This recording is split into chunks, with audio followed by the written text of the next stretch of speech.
things are ready, come to the feast. Come, for the table now is spread.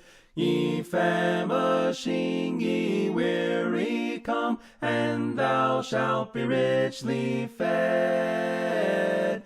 Hear the invitation, whosoever will. Come, hear the invitation, whosoever will. Praise God for full salvation, whosoever will. For whosoever will. All things are ready, come to the feast. Come, for the door is open wide. A place of honor is reserved for you at the Master's side. Hear the invitation, whosoever will. Come, hear the invitation, whosoever will. Praise God for full salvation, whosoever will. For whosoever will. All things are ready, come to the feast. Come while he waits to welcome thee. Delay not while this day is thine, tomorrow may never be. Hear the invitation, whosoever will. Come, hear the invitation, whosoever will. Praise God for full salvation, whosoever will. For whosoever will. All things are ready, come to the feast. Leave every care and worldly strife. Come feast upon the love of God, and drink everlasting life. Hear the invitation, whosoever will. Come, hear the invitation, whosoever will. Praise God for full salvation, whosoever will. For whosoever will.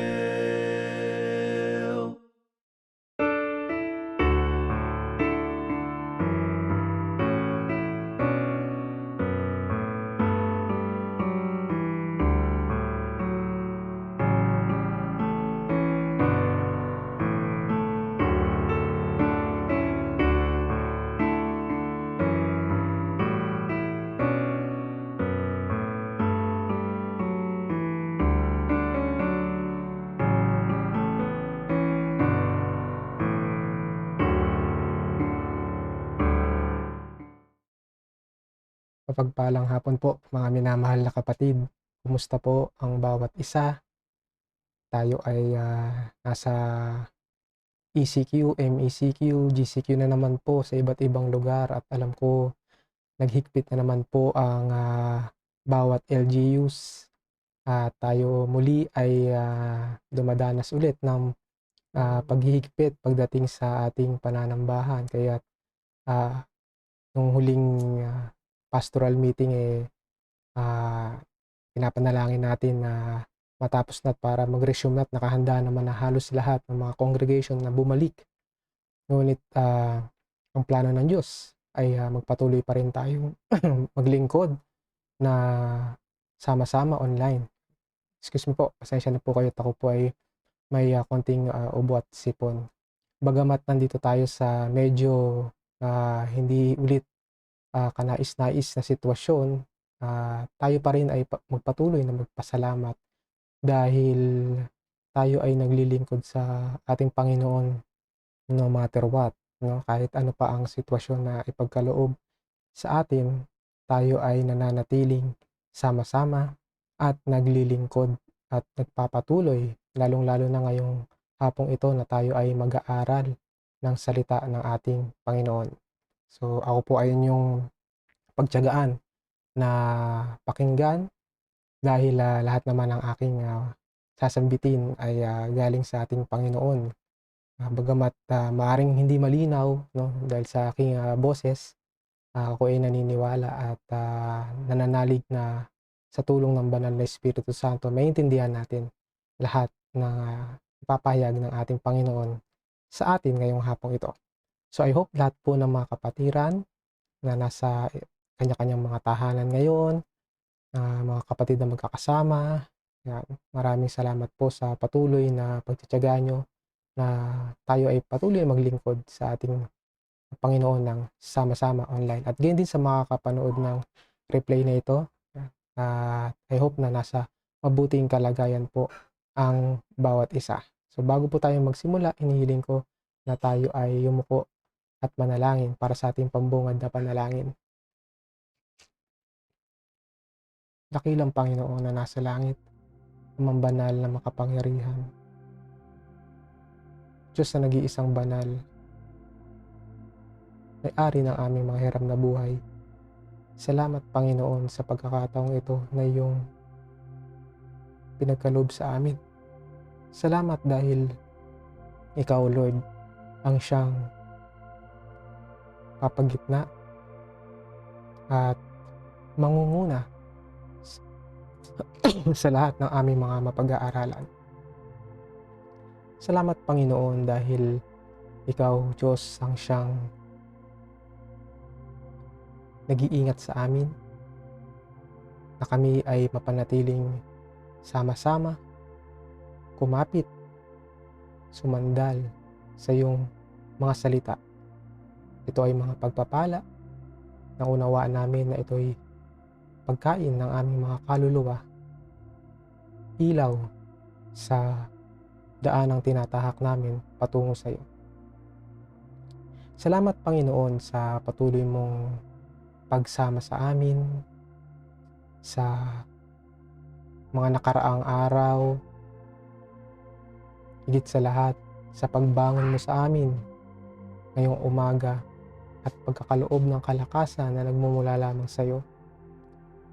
Paglabanan ang mga pagkakasakit, Panginoon, dahil ikaw, Diyos, ang siyang nagpo-provide, nagkakaloob lahat ng aming mga pangangailangan, higit sa lahat ng aming mga panlupang pangangatawan.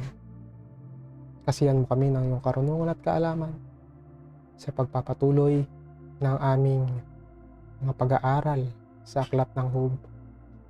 Ikaw ay siyang patuloy na sumama sa amin. Pakalinisin mo ang aming kaisipan, ang aming puso, upang kami, Panginoon, ay tumanggap ng mga pagpapalang nagmumula sa iyo. Haplusin mo kami, Panginoon, lahat ng mga kapatid na may iba't ibang karamdaman. At naunawa namin na lahat ito, Panginoon, ay dumadaan sa aming buhay.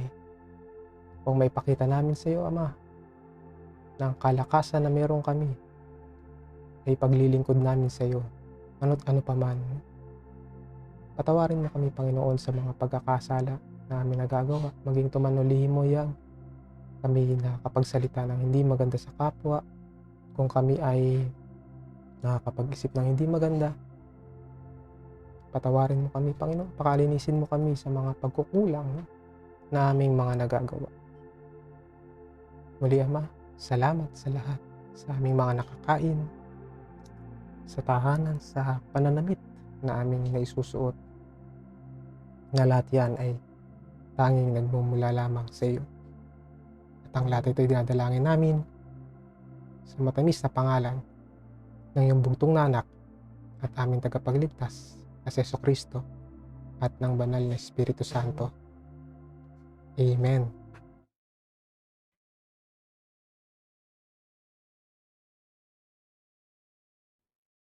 Okay. Isang mapagpalang hapon muli sa ating lahat at tayo ay magpapatuloy sa ating pinag-aaralan sa aklat ng Hub. Tuloy patapos na tayo, nabitin tayo doon sa kinausap ng ating Panginoon si Job, no? Ito yung continuation. Yung nakaraan ay chapter 38 and 39, ngayon ay chapter 40 and 41. Kaya samahan niyo ako, mga minamahal na kapatid, at magpapatuloy ang boxing, no? Sabihin nating boxing dahil challenge ni Job ang ating Panginoon, no? Bagamat sa mga unang round, no, talagang wala na kagad na bigay si Job, di talagang lahat ng suntok ng Panginoon ay bumagsak sa kanya. At itong mga katanungan na ito ng ating Panginoon, tandaan natin at lagi natin isaisip, napaka-importante ng mga chapters na ito. Kasi ito ang magpapakita kung paano ang Panginoon ay tinatanong din tayo, no, sa ating mumunting kaalaman at baka akala natin na tayo ay madunong na at nakakaalam na ng lahat, no?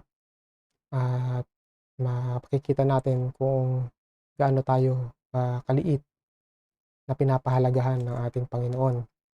At samahan niyo ako, buksan natin ang inyong mga Bible sa Job chapter 40, verse 1. Ito ang nakasulat. Bukod dito ay sumagot ang Panginoon kay Job at nagsabi, magmamatapang ba siya na makipagtalo sa makapangyarihan sa lahat? Siya ang nakikipagkatuwiran sa Diyos, ay sagutin niya ito. Na magkagayon, sumagot si Job sa Panginoon at nagsabi. So ito yung halos first time na nagsalita na si Job. Sabi sa verse 4, narito ako'y walang kabuluhan, anong isasagot ko sa iyo? Aking inilalagay ang aking kamay sa aking bibig. Minsan ay nagsalita ako at hindi ako sasagot. Oo, makalawa ngunit hindi ako magpapatuloy. So yan na yung yung tanging ibinuka lamang ni Job, no? Noong nakaraan, tuloy-tuloy yun. Excuse me, tuloy-tuloy yung tanong ng ating Panginoon kay Job, no? Na nandoon ka ba nung itinayo ko ang sanglibutan? Nasaan ka ba nung naglagay ako ng mga boundary sa karagatan? Nalalaman mo ba kung kailan manganak isang deer, ano? O usa? Yeah. So maraming mga katanungan ng Panginoon about creation. Kaya nga sabi ko sa inyo, itong Job na to, itong mga huling chapters na ito yung magpapakita ng in connection sa Genesis, no? Kung paano kinreate ng Panginoon ang sandaigdig, no? In much detail, no? Mas detalyado lahat, no? Sa Genesis kasi yun pag lahat ng hayop, lahat ng ibon, lahat ng hayop sa ilalim ng tubig, yan. So dito na isa-isa ng ating Panginoon at ipinakita niya kay Job kung gaano makapangyarihan ang ating Panginoon. So this time, nagsalita si Job pero makalawa lang at tatakpan niya na ang kanyang bibig dahil na-overwhelm siya at nakita niya yung guilt feeling, no? Siya yung nag-guilty siya sa paghamon niya sa ating Panginoon. So yung ating nabasa sa Job chapter 40 verse 1 to 5, si Job ay hindi na makasagot.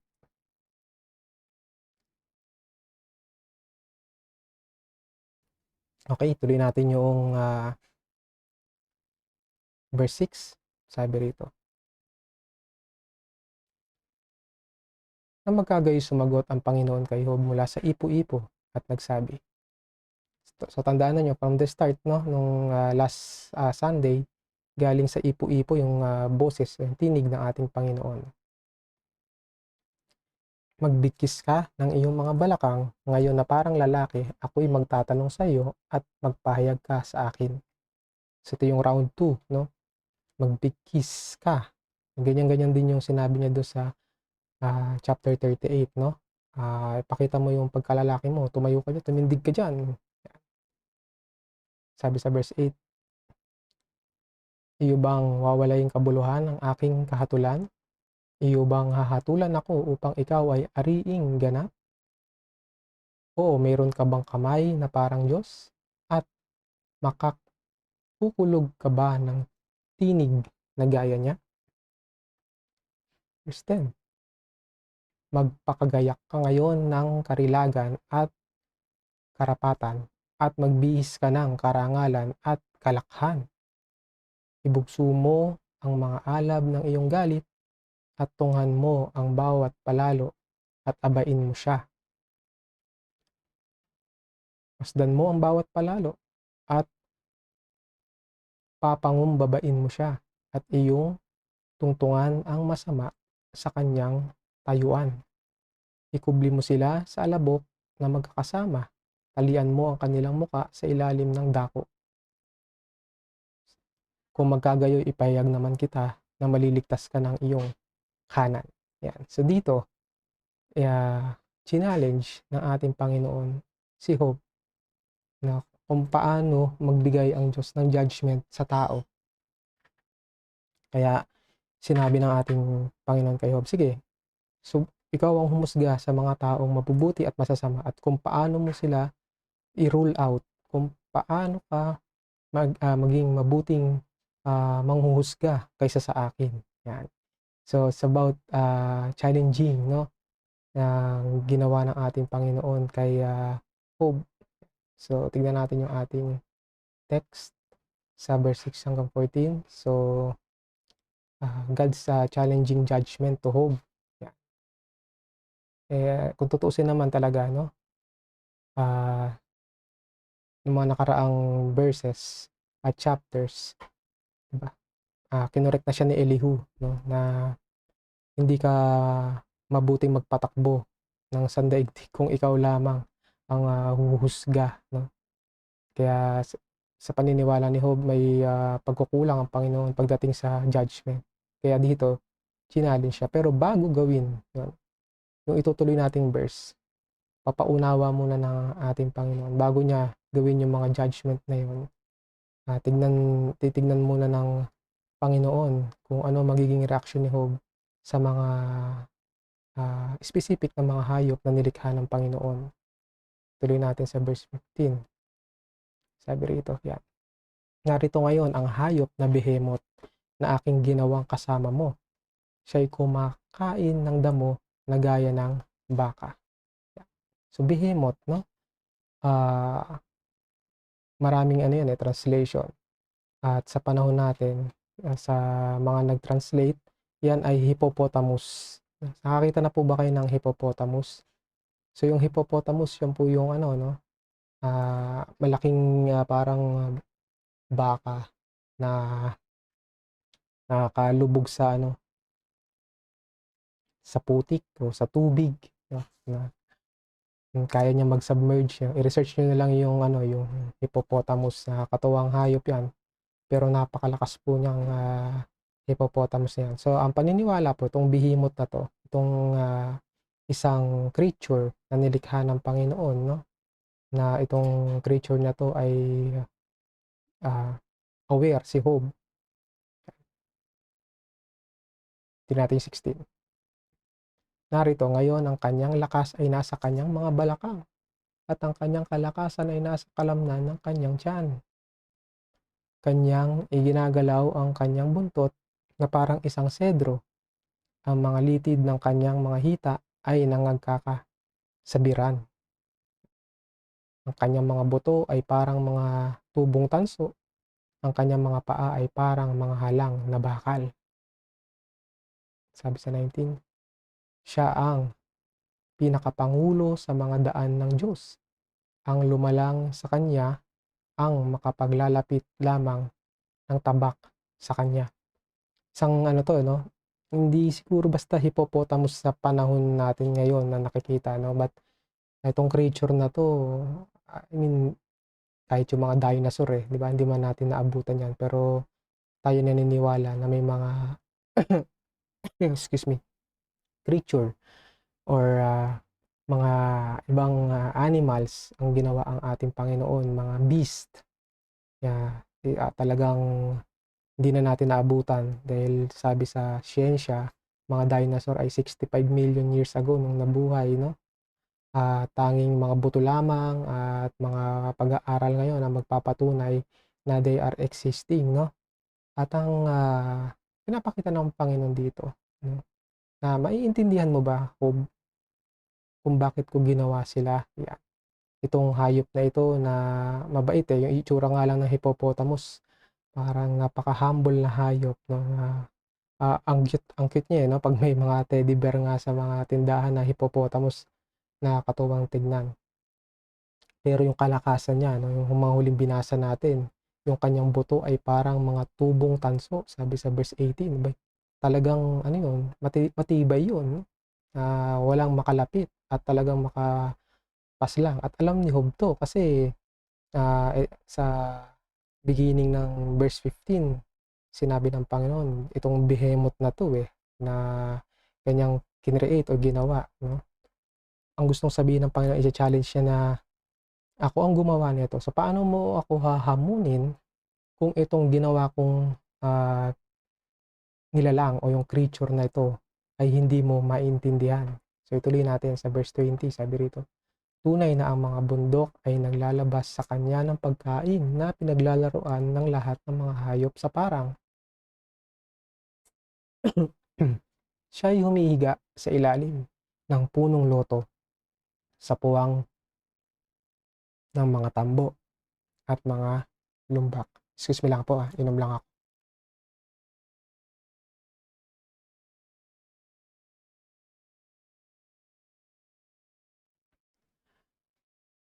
#22. Nilalaman siya ng mga puno ng loto ng kanilang lihim, nililigid sa palibot ng mga sauce sa batis. Sauce yan hindi yan sauce, no? Baka akalain nyo may naligaw na sauce dyan. Sabi sa 23, narito, kung bumubugso ang isang ilog, hindi nanginginig. Siya'y tiwasay bagaman umapaw ang Hordan hanggang sa kanyang bunganga. Verse 24. May kukuha ba sa kanya pag siya'y natatanod o may tutuhog ba ng kanyang ilong sa pamamagitan ng isang silo? Yeah. So, a very strong and powerful creature itong behemoth na to, or sa panahon nga natin ito yung tinatawag na hippopotamus, pero malamang baka ibang to ilang daang taon na to so ibang I really don't know, no? Hindi ko alam kung ano talaga yung pinaka-itsura, pero ako naniniwala na may mga kinreate ang Panginoon na talagang extraordinary sa mga hayop na nakikita natin ngayon, no? Mga ancient na mga animals. At paano mo ko hahamunin, Job, sabi ng ating Panginoon? O paano ka magbibigay ng tamang judgment o paghuhusga sa mga tao kung hindi mo ma-control itong nag-iisang hayop na ito? Mahirap no? Ang Panginoon lamang nagbibigay ng kalakasan kung kaya niyang papigilin ng isang hayop. For example, si Samson, di ba? Yung leon talagang mahirap yan kung isang tao ang pipigil, no? Madalas pag ang leon may mga kasama yan, pag may manguhuli, marami. Siguro mababa na sa 5 tao ang makakahuli ng leon.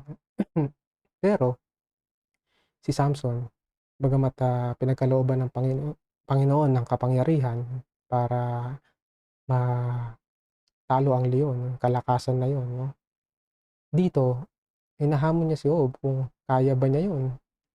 Dahil kung hamunin niya ang Panginoon, parang kayang-kaya niya no?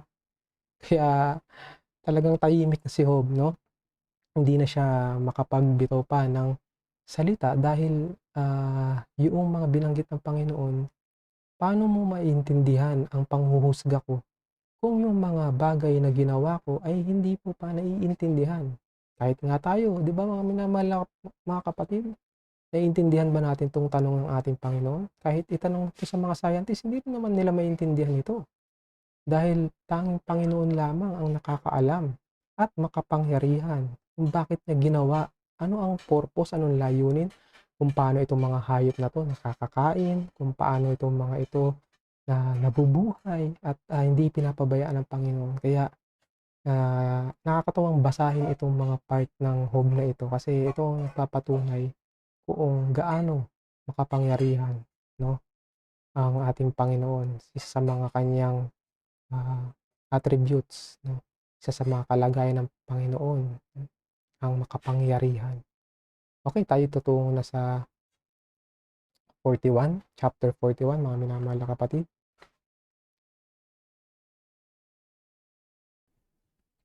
Basahin natin ang verse 1. Mahuhuli mo ba ang buhaya ng isang bingwit o may lalabas mo ba ang kanyang dila ng isang panali? Yeah. So this is another hayop, no, or creature na ang tawag ay Leviathan. Yeah, sa English, no, kung titignan nyo sa New King James Version sa taas ng ating screen ngayon sa binabasa nating Biblia, Leviathan. Pero sa Tagalog, no, buwaya yung pagkaka-explain dito. Tingnan muna natin ng ating widescreen.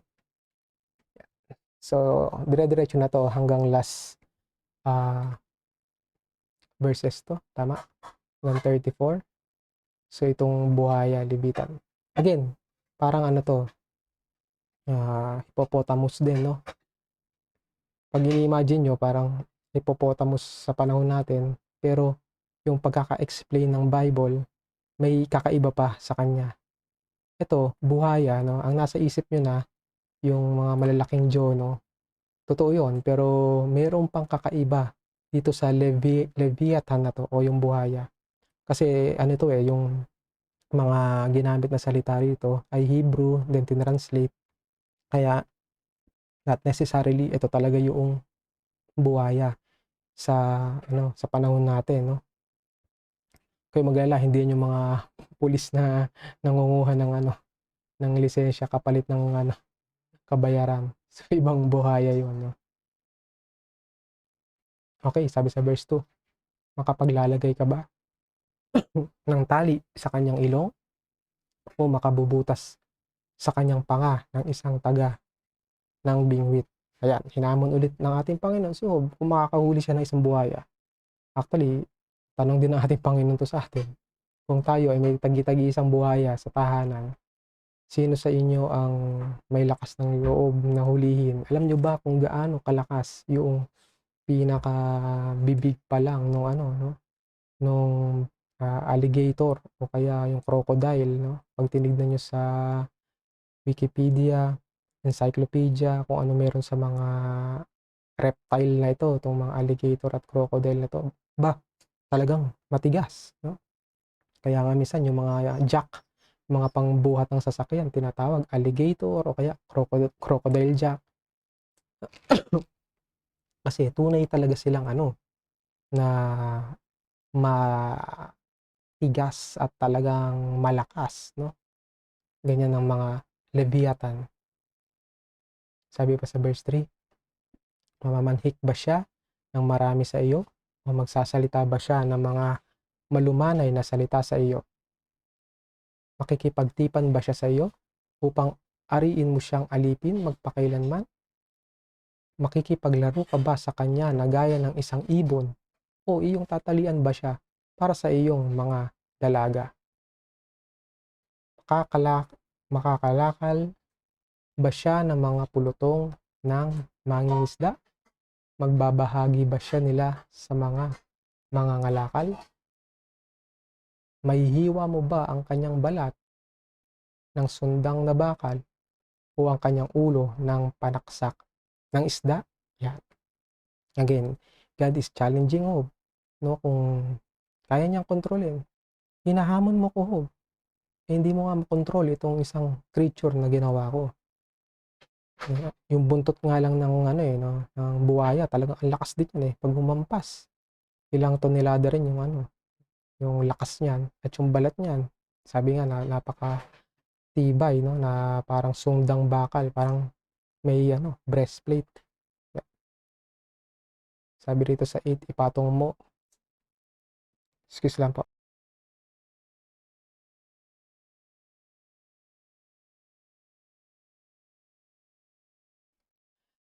Ipatong mo ang iyong kamay sa kanya. Alalahanin mo ang pagbabaka at huwag mo nang gawin. Sabi sa 9, narito, ang pag-asa riyan ay walang kabuluhan. Hindi ba malulugmok ang sinuman? Makita lamang yaon. Walang malakas na makapangahas kumilos niyaon. Sino ngang makatatayo sa harap ko? Yan. Ito yung overall na pinopoint out ng Panginoon. Wala ngang makapangahas na kumilos sa mga yan Hinahayaan na lang yan sa kubat, hinahayaan na lang yan sa kanilang natural habitat. Hindi nga yan makontrol ng isang tao. Tapos ito, isang taong ito, si Job, no? Ay hinahamon ng ating Panginoon. Sabi sa verse 11, sinong naunang nagbigay sa akin upang aking bayaran siya? Anong nasa silong ng buong langit ay akin? Sabi sa 12,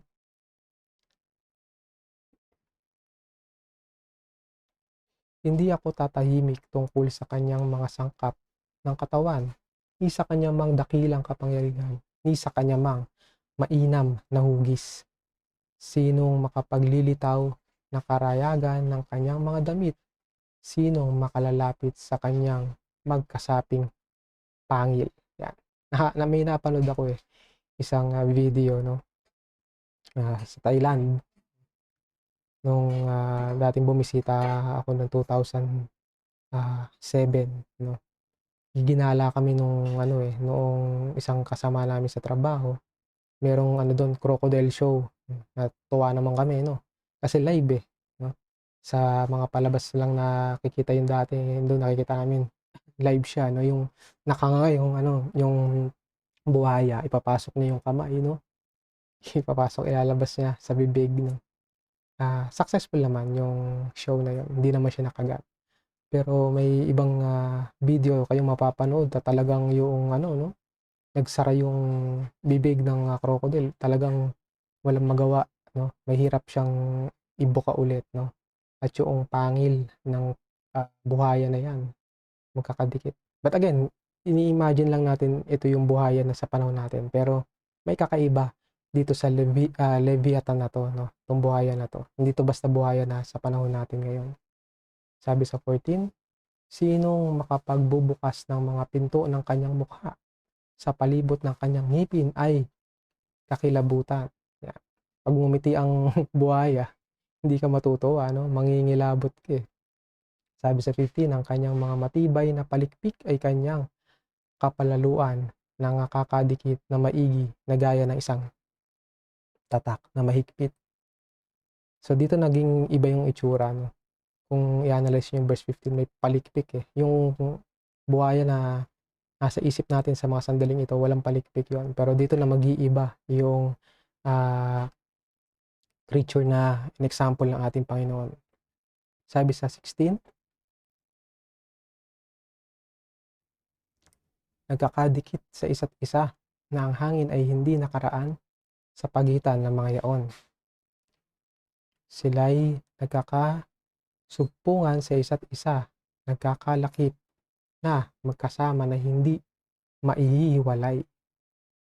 Ang kanilang mga bahin ay kumikislap ng apoy at ang kanilang mga mata ay gaya ng mga bukang liwayway kung umaga.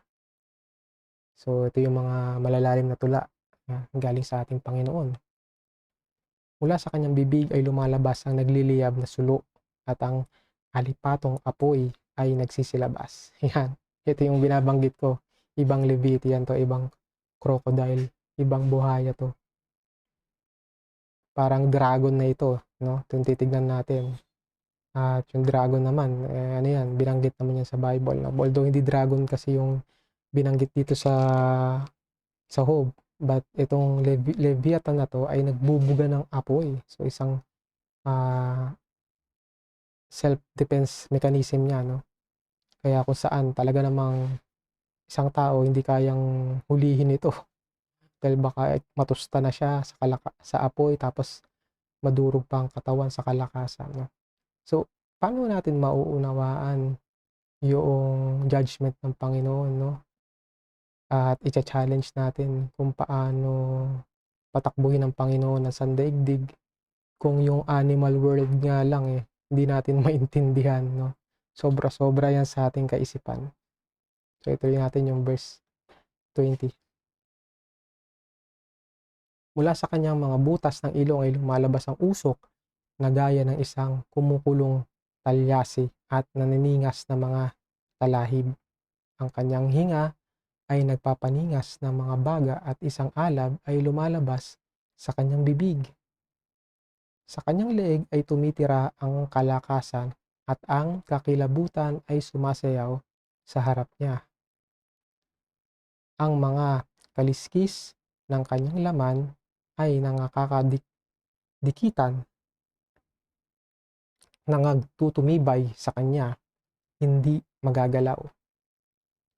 Ang kanyang puso ay matatag na gaya ng isang bato. Oo, matatag na gaya ng batong pang-ibaba ng gilingan. Pagka siya'y tumindig ay natatakot ang makapangyarihan dahil sa pagkagulat ay nangalilito sila.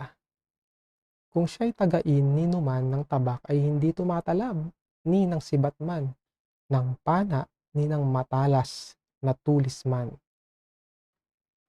Kanyang ipinalalagay ang bakal na parang dayami at ang tanso na parang lapok na kahoy.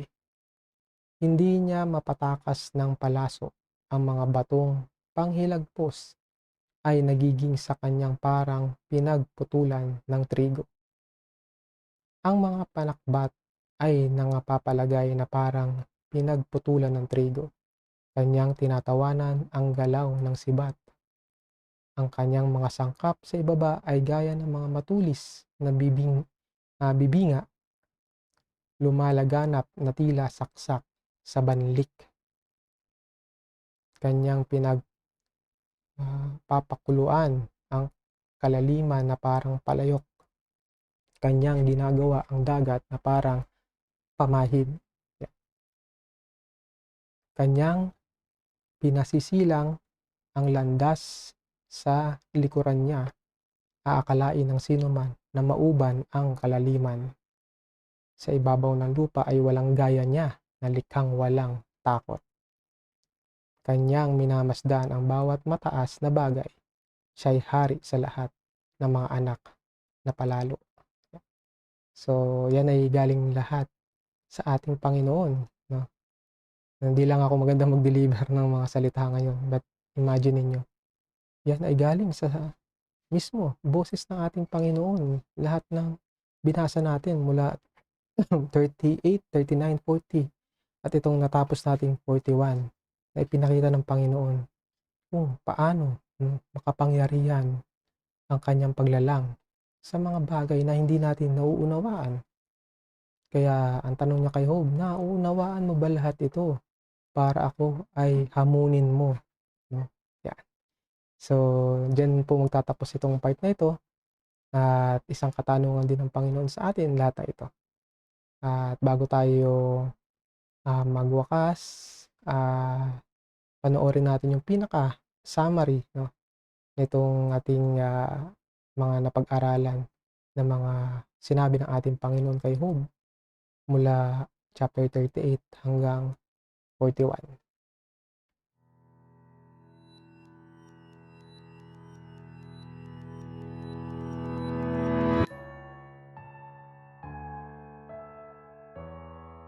Who is this that questions my wisdom with such ignorant words? Brace yourself like a man, because I have some questions for you, and you must answer them. Where were you when I laid the foundations of the earth? Tell me, if you know so much. Who determined its dimensions and stretched out the surveying line? What supports its foundations, and who laid its cornerstone, as the morning stars sang together and all the angels shouted for joy? Who kept the sea inside its boundaries as it burst from the womb, and as I clothed it with clouds and wrapped it in thick darkness? For I locked it behind barred gates, limiting its shores. I said, this far and no farther will you come. Here your proud waves must stop. Have you ever commanded the morning to appear and caused the dawn to rise in the east? Have you made daylight spread to the ends of the earth to bring an end to the night's wickedness? As the light approaches, the earth takes shape like clay pressed beneath a seal. It is robed in brilliant colors. The light disturbs the wicked and stops the arm that is raised in violence. Have you explored the springs from which the seas come? Have you explored their depths? Do you know where the gates of death are located? Have you seen the gates of utter gloom? Do you realize the extent of the earth? Tell me about it if you know. Where does light come from and where does darkness go? Can you take each to its home? Do you know how to get there? But of course you know all this, for you were born before it was all created, and you are so very experienced. Have you visited the storehouses of the snow or seen the storehouses of hail? I have reserved them as weapons for the time of trouble, for the day of battle and war. Where is the path to the source of light? Where is the home of the east wind? Who created a channel for the torrents of rain? Who laid out the path for the lightning? Who makes the rain fall on barren land in a desert where no one lives? Who sends rain to satisfy the parched ground and makes the tender grass spring up? Does the rain have a father? Who gives birth to the dew? Who is the mother of the ice? Who gives birth to the frost from the heavens? For the water turns to ice as hard as rock, and the surface of the water freezes.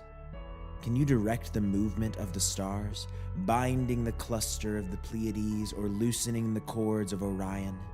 Can you direct the constellations through the seasons or guide the bear with her cubs across the heavens? Do you know the laws of the universe? Can you use them to regulate the earth? Can you shout to the clouds and make it rain? Can you make lightning appear and cause it to strike as you direct? Who gives intuition to the heart and instinct to the mind? Who is wise enough to count all the clouds? Who can tilt the water jars of heaven when the parched ground is dry and the soil is hardened into clods? Can you stalk prey for a lioness and satisfy the young lion's appetites as they lie in their dens or crouch in the thicket? Who provides food for the ravens when their young cry out to God and wander about in hunger? Do you know when the wild goats give birth? Have you watched as deer are born in the wild? Do you know how many months they carry their young? Are you aware of the time of their delivery? They crouch down to give birth to their young and deliver their offspring. Their young grow up in the open fields, then leave home and never return. Who gives the wild donkey its freedom? Who untied its ropes? I have placed it in the wilderness. Its home is the wasteland. It hates the noise of the city and has no driver to shout at it. The mountains are its pasture land, where it searches for every blade of grass. Will the wild ox consent to being tamed? Will it spend the night in your stall? Can you hitch a wild ox to a plow? Will it plow a field for you? Given its strength, can you trust it? Can you leave and trust the ox to do your work? Can you rely on it to bring home your grain and deliver it to your threshing floor? The ostrich flaps her wings grandly, but they are no match for the feathers of the stork. She lays her eggs on top of the earth, letting them be warmed in the dust. She doesn't worry that a foot might crush them or a wild animal might destroy them. She is harsh toward her young, as if they were not her own. She doesn't care if they die, for God has deprived her of wisdom. He has given her no understanding. But whenever she jumps up to run, she passes the swiftest horse with its rider. Have you given the horse its strength or clothed its neck with a flowing mane?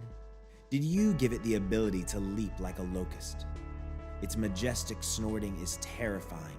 It paws the earth and rejoices in its strength when it charges out to battle. It laughs at fear and is unafraid. It does not run from the sword. The arrows rattle against it, and the spear and javelin flash. It paws the ground fiercely and rushes forward into battle when the ram's horn blows. It snorts at the sound of the horn. It senses the battle in the distance. It quivers at the captain's commands and the noise of battle. Is it your wisdom that makes the hawk soar and spread its wings toward the south? Is it at your command that the eagle rises to the heights to make its nest? It lives on the cliffs, making its home on a distant rocky crag. From there it hunts its prey, keeping watch with piercing eyes. Its young gulp down blood. Where there's a carcass, there you'll find it. Do you still want to argue with the Almighty? You are God's critic, but do you have the answers?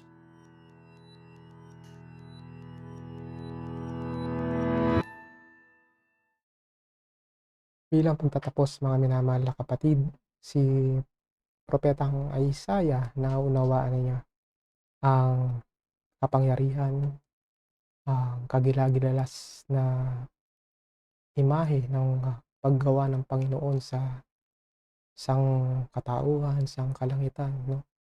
Basahin natin yung Isaiah chapter 40 verses 27 hanggang 31. Bakit sinasabi mo, O Jacob, at sinasalita mo, O Israel, ang daanan ko ay lingid sa Panginoon, at nilalagpasan ng aking Diyos ang kahatulan ko? Hindi mo baga naalaman? Hindi mo baga narinig?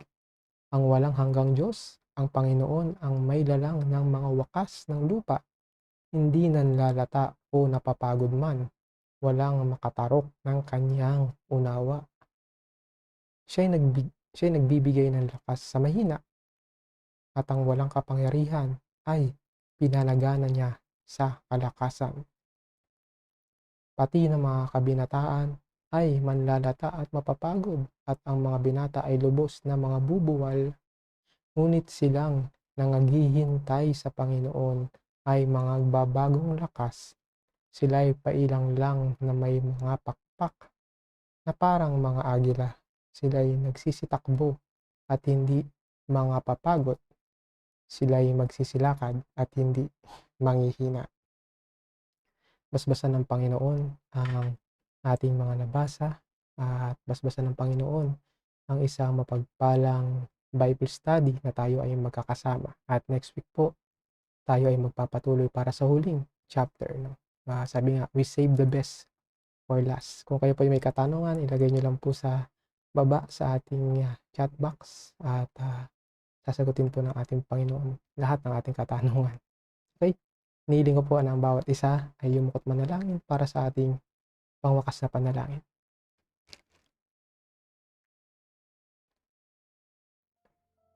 Dakilang Panginoon na nasa langit, amang banal na makapangyarihan, Diyos ng lumalang ng sangkatauhan, ng buong daigdig, at ng lahat. Kami, Panginoon, ay nagpapasalamat sa isang pagpalang hapong ito na kami ay nakatapos ng pag-aaral ng 2 kapitulo sa Job. Sa pangunguna mo, Panginoon, sa pagbigay mo sa amin ng karunungan at kaalaman.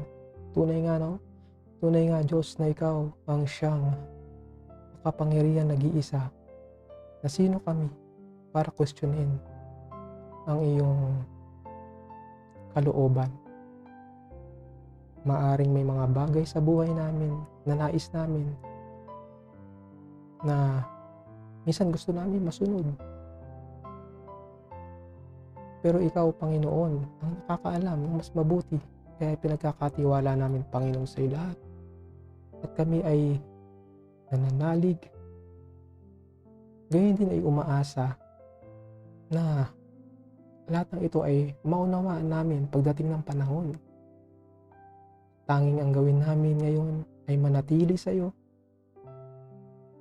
manampalataya sa iyo, kumapit sa iyo, Panginoon.